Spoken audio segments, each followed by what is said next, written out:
코로나19 누적 확진자가 전 세계적으로 160만 명을 넘어섰습니다. 사망자도 19만 명에 육박합니다. 웬만하면 나아지지 않겠나 싶었는데 계절이 바뀌는 순간에도 그 추위가 쉽게 누그러들지 않습니다. 왜 이렇게 상황이 장기화되어 가는 것일까요?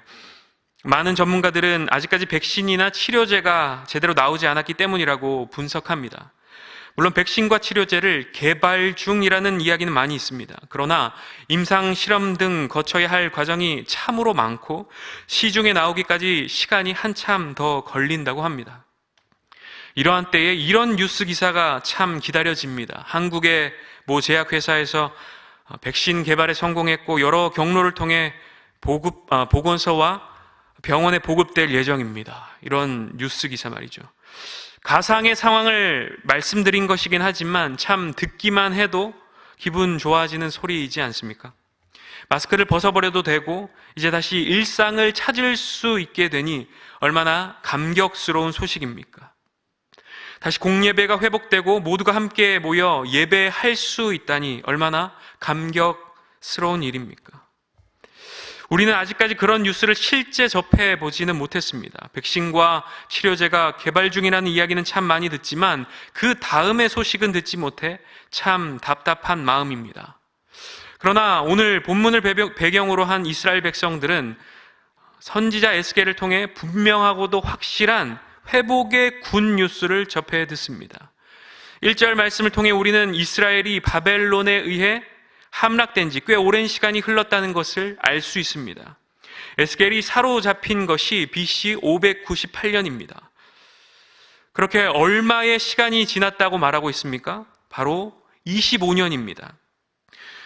BC 598년에서 25년이 지났으니까 이 환상이 임한 때는 BC 573년입니다.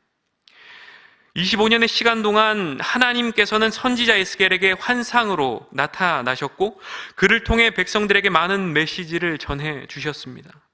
그 속에는 저주와 징계의 말씀도 있었지만 회복의 말씀도 있으셨습니다. 에스겔 11장 말씀에는 새 영을 주고 부드러운 마음을 주어 회복시키시겠다는 말씀을 주십니다.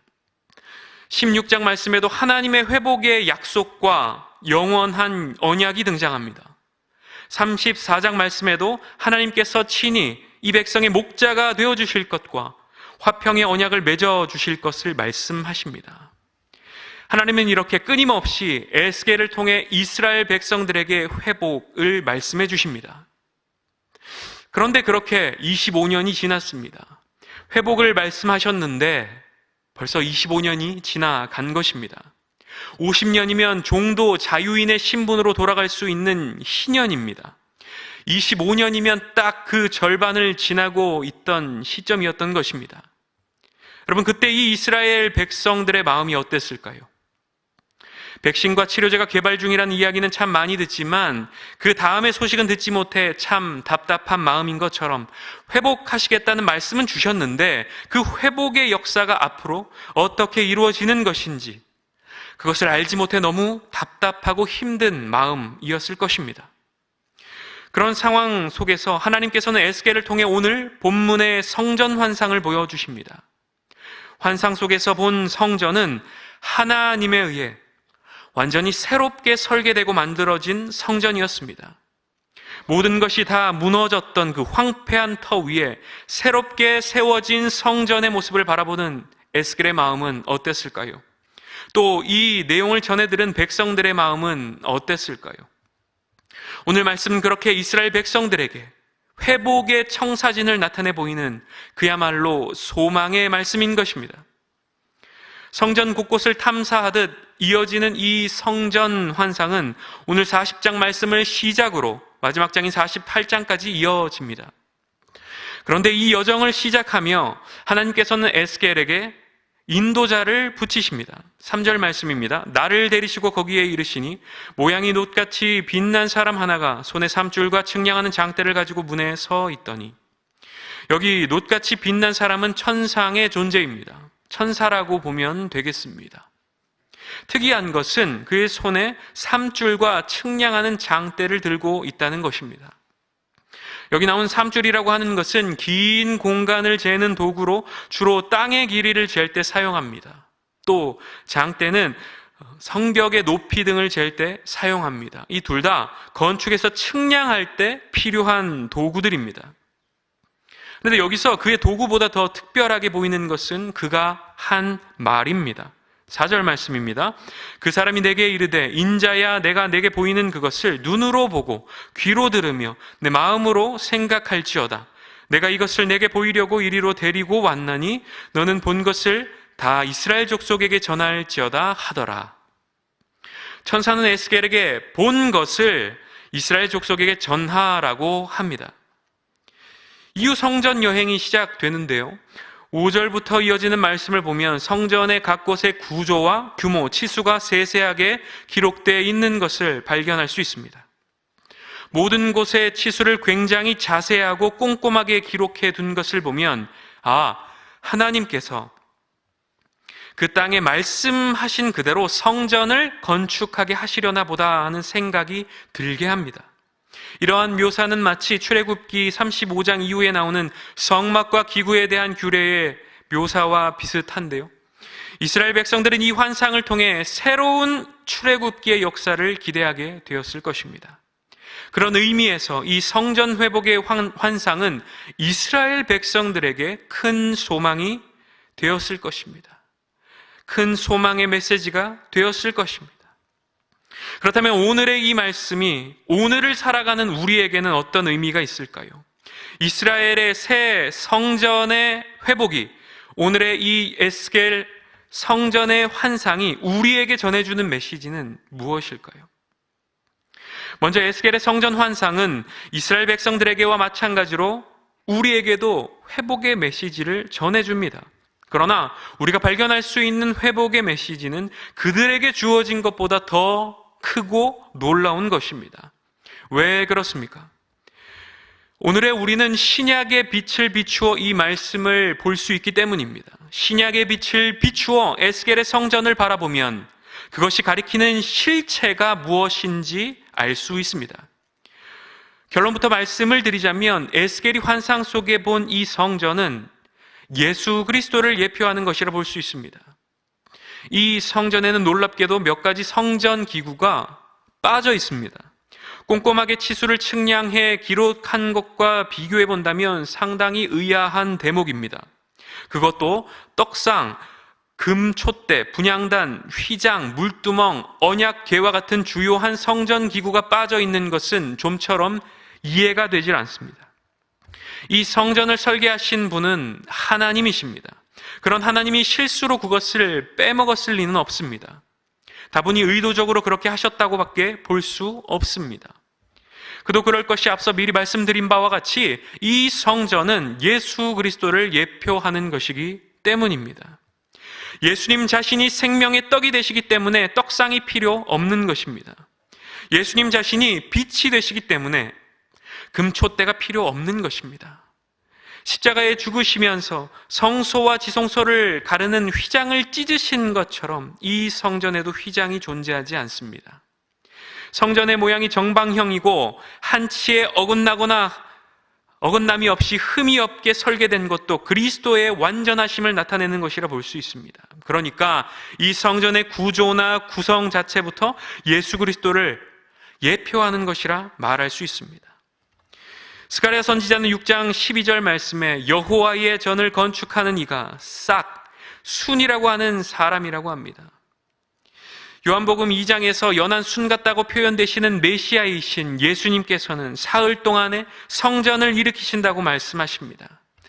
그리고는 기록된 21절의 말씀이 이와 같습니다. 그러나 예수는 성전된 자기 육체를 가리켜 말씀하신 것이라. 신약에서 예수님은 성전으로 표현됩니다. 그리고 이 신약의 빛으로 에스겔의 환상, 이 성전 환상을 들여다보면 그 성전의 실체가 예수님이시라는 것을 분명히 알 수 있습니다. 이로써 우리가 알게 되는 사실은 무엇입니까? 성전 회복 환상은 궁극적인 회복의 메시지를 전하고 있다는 것입니다.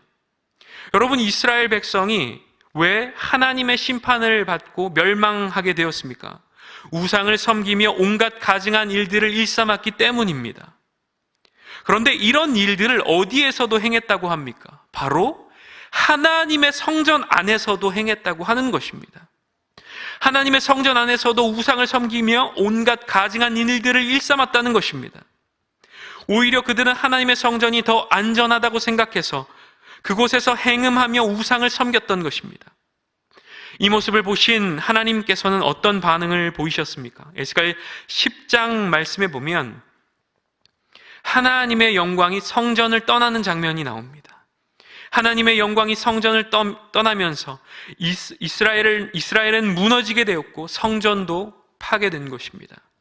그러나 하나님께서는 이 백성을 포기하지 않으시고 계속해서 회복의 메시지를 전하시며 진정한 회복을 이루시고자 하셨습니다.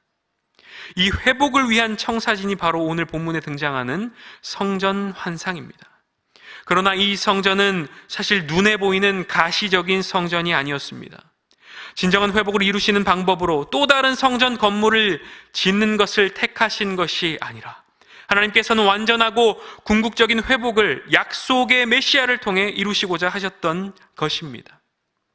사랑하는 여러분, 이것이 오늘 우리에게도 성전 환상의 말씀을 주신 이유입니다. 예수 그리스도를 통한 궁극적인 회복의 메시지를 오늘 말씀을 통해 우리는 발견할 수 있는 것입니다. 특별히 우리는 오늘 말씀을 통해 모든 회복의 시작은 성전이라는 것을 깨달을 수 있습니다. 에스겔 40장부터 48장까지 이어지는 이 하나님의 회복의 메시지에는 땅에 대한 말씀, 제사에 대한 말씀, 절기에 관한 말씀 등도 등장합니다. 그러나 가장 먼저 등장하는 것은 바로 이 성전 회복에 관한 말씀입니다. 성전의 회복이 먼저라는 것을 나타내 보여주고 있는 것입니다. 성전이 회복되어야 다른 것들도 살아난다는 것입니다. 에스겔 47장의 말씀을 보면 성전 문지방에서 흐르는 물로 인해서 나무가 살아나고 생물이 살아나는 것을 발견할 수 있습니다. 예수님께서도 요한복음 7장 38절 말씀에 나를 믿는 자는 성경의 이름과 같이 그 배에서 생수의 강이 흘러나오리라고 하셨습니다. 예수님께서 궁극적으로 우리를 회복시키시는 성전이 되시고 또 그분으로부터 시작해 모든 것들이 회복된다는 것입니다. 그렇다면 여러분, 우리가 우리 삶 속에서 가장 먼저 회복해야 할 것은 무엇이겠습니까? 바로 예수 그리스도십니다. 우리는 문제 상황에서 그 문제를 붙잡기에 급급합니다. 다른 해결책들을 찾기 위해 아등바등합니다.